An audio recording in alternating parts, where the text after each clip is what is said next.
Nixon became obsessive. He spent more and more time alone. He ruminated on all the people out to destroy him and how he'd get back at them.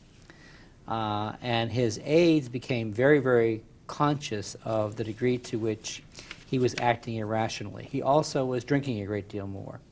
And you have a number of instances in which Kissinger is gathered with his staff in the National Security Office or in the State Department office, and he gets a phone call, and he cups his hand over the receiver and says, the guy's drunk again. Yeah. And things are coming apart so much, and actually he goes on a foreign trip abroad about 4 months before his resignation, and he has phlebitis, and there are a lot of people who actually think he's trying to basically commit suicide, or put himself in a situation where he might die.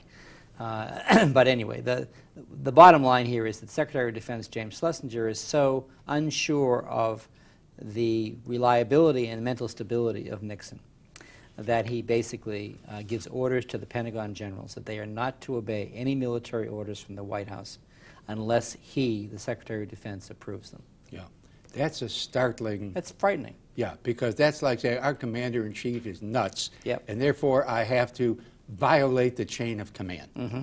Yeah.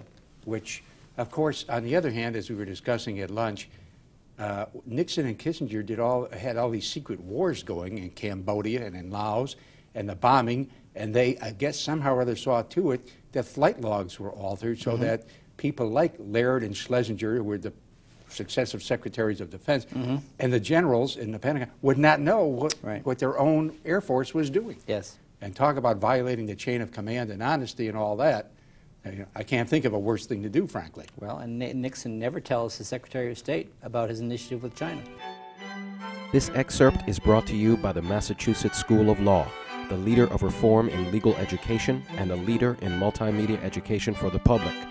To view the full interview and for a full listing of MSL's programs, log on to mslaw.edu.